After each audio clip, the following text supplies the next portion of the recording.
Et nous arrivons maintenant à la demi-finale numéro 2 du tournoi global. Ça va être absolument passionnant avec 4 nouveaux concurrents.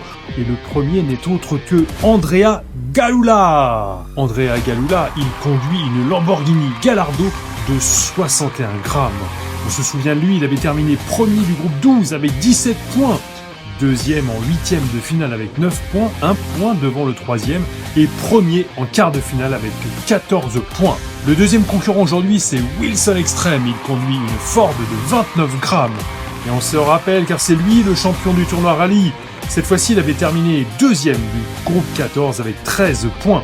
Premier en huitième de finale avec 20 points et il s'est qualifié de justesse en quart de finale en finissant deuxième avec 9 points, à égalité avec 2 autres pilotes. Malcolm Ramirez est notre troisième concurrent. Il conduit une Lamborghini Aventador SV Roadster de 27 grammes. Il s'est qualifié de justesse dans le groupe 13 en huitième de finale.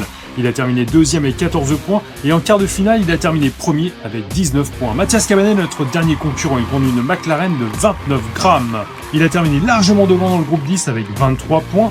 En huitième de finale, il a terminé premier avec 14 points et en quart de finale, il s'est qualifié de justesse en finissant deuxième avec 13 points égalité avec le troisième.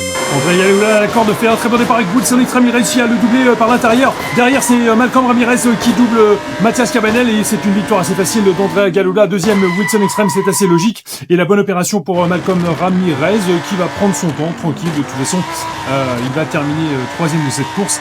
Mathias Cabanel, lui, ne terminera pas apparemment. On va revoir le ralenti. Oui, malheureusement, Mathias Cabanel est resté bloqué avant le deuxième virage. Très très bon départ d'André Galula à Wilson Extreme. André Galula qui profite de son grand gabarit pour bloquer Wilson Extreme. Derrière, Mathias Cabanel est doublé par Malcolm Ramirez. Et Wilson Extreme a terminé deuxième, assez loin derrière André Galula. Et que dire de Malcolm Ramirez qui termine au petit trot. Vous voyez, il se presse pas trop.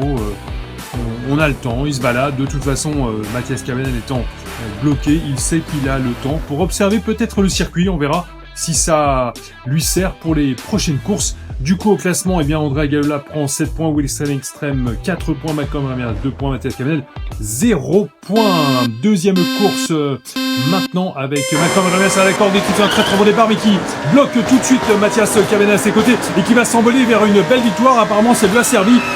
Derrière, je crois que c'est Wilson Extreme qui termine deuxième et troisième Mathias Cabanel. On n'a pas vu André Galula. Malcolm Ramirez, regardez, très très bon départ. Mathias Cabanel juste derrière. André Galula est troisième, on l'avait pas vu au début, mais il s'est fait doubler par Wilson Extreme. Et donc Wilson Extreme troisième et derrière André Galula quatrième. Je l'avais pas vu noir sur noir. Il n'y a plus d'espoir. Malcolm Ramirez du coup prend la première place, mais c'est très très serré. 5 points entre le premier et le dernier. Tout le monde peut encore se qualifier pour cette finale, cette grande finale avec Mathias Cabanel qui prend un très très bon départ. Wilson Extreme qui a doublé d'entrée de jeu Malcolm Ramirez et qui l'a même explosé. Regardez, il fait un tourbillon Mathias Cabanel avant de terminer. Alors André Galula va-t-il terminer lui-même? Non, il reste bloqué et Malcolm Ramirez, on l'avait vu, il s'est fait complètement exploser. Vous voyez, on le voit au premier virage par Wilson Extreme qui l'a pas fait dans la dentelle. Grosse bataille et puis finalement Wilson Extreme se rend compte qu'il n'arrivera pas à rattraper Mathias Cabanel. Wilson Extreme deuxième, Cabanel premier, André Galula qui reste bloqué au deuxième virage et Mathias Cabanel qui du coup prend la tête. Et là, extraordinaire, il n'y a que 3 points entre le premier et le dernier. Tout le monde peut se qualifier, c'est Wilson Extreme qui est à la corde. Ça va être très très serré. Wilson Extreme à la corde, avec derrière André Galula qui a déjà doublé Malcolm Ramirez. Mais Cabanel est... Oh là là, ça va être au finish. Cabanel qui termine premier, deuxième Wilson Extreme, troisième André Galula. Et malheureusement, Malcolm Ramirez qui reste bloqué avant le deuxième virage. Eh bien, on peut dire que Mathias Cabanel est qualifié derrière. J'ai un peu oublié les mathématiques. Mais voyez, regardez au départ, Wilson Extreme s'en va vers la victoire. Et puis, il est doublé à l'extérieur. Ça reste encore à la corde. Mais malheureusement, au dernier virage, malheureusement pour Wilson Extreme termine deuxième, André Galula troisième. Et c'est finalement Wilson Extreme et Mathias Cabanel qui vont se qualifier pour les finales. Mathias Cabanel avec 2 victoires qui termine avec 18 points, Wilson Extreme 14 points, André Galula qui n'a pas démérité 10 points, Malcolm Ramirez 9 points. C'était extrêmement serré. On retrouvera ses concurrents en finale. Il ne faudra surtout pas la louper.